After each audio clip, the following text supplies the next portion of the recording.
আসসালামু আলাইকুম আরহামতুল্লাহি ওবারাকাতু। সুপ্রিয় বন্ধুরা, নিয়মুল শিক্ষা চ্যানেলের পক্ষ থেকে জানাই আন্তরিক মুবারকবাদ ও সালাম। আজকে যে ওজিফাটি বলবো আপনাদের, এটি ইবনে কাসির রহমতুল্লাহ আলাই ইমাম আহমদ বিন হাম্বাল থেকে নকল করেছেন।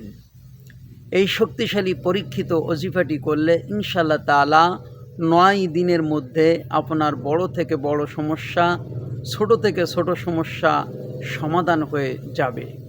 ইমাম আহমদ বিন হাম্বাল রহমতুল্লাহ আলাই ফরমায়েছেন, প্রথমে আপনার সকল হাজত, আপনার সকল সমস্যা যত বড় যত ছোট হোক না কেন একটি কাগজে আপনি লিখে নেবেন।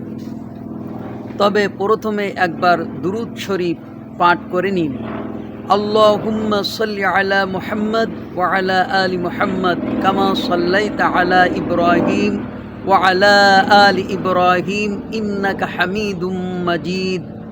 আল্লাহুম্মা বারিক আলা মুহাম্মদ ওয়া আলা আলি মুহাম্মদ কামা বারাকতা আলা ইব্রাহিম ওয়া আলা আলি ইব্রাহিম ইন্নাকা হামিদুম মাজিদ।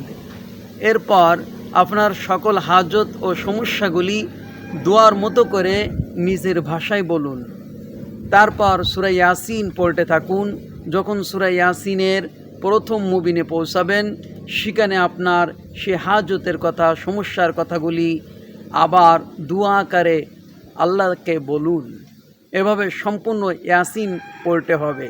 আর প্রত্যেক মুবিনে থেমে আপনার মনের কথা আল্লাহ তাআলার কাছে, আপনার ইচ্ছার কথা, আপনার সমস্যার কথা, আপনার হাজতের কথা দোয়া আকারে, ফরিয়াদ আকারে পেশ করুন।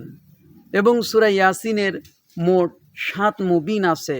প্রত্যেক মুবিনেই এইভাবে দোয়া করবেন এবং শেষে একবার দোয়া করবেন। তাহলে সূরা ইয়াসিনের শুরুতে একবার হলো, 7 মুবিনে 7 বার এবং সর্বশেষে একবার, মোট 9 বার। আপনার দোয়া ও প্রয়োজনের কথা আপনি মহান রবের কাছে পেশ করবেন এভাবে 9 বার। ইমাম আহমদ বিন হাম্বাল রহমতুল্লাহ আলাই ফরমায়েছেন, এটা পরীক্ষিত একটি আমল। 9 দিনের মধ্যে আপনার সব ধরনের হাজত, আপনার মনোবাসনা আল্লাহকে যা বলবেন, আল্লাহ পাক আপনার এই দোয়ার ওসিলায় পূর্ণ করে দিবেন।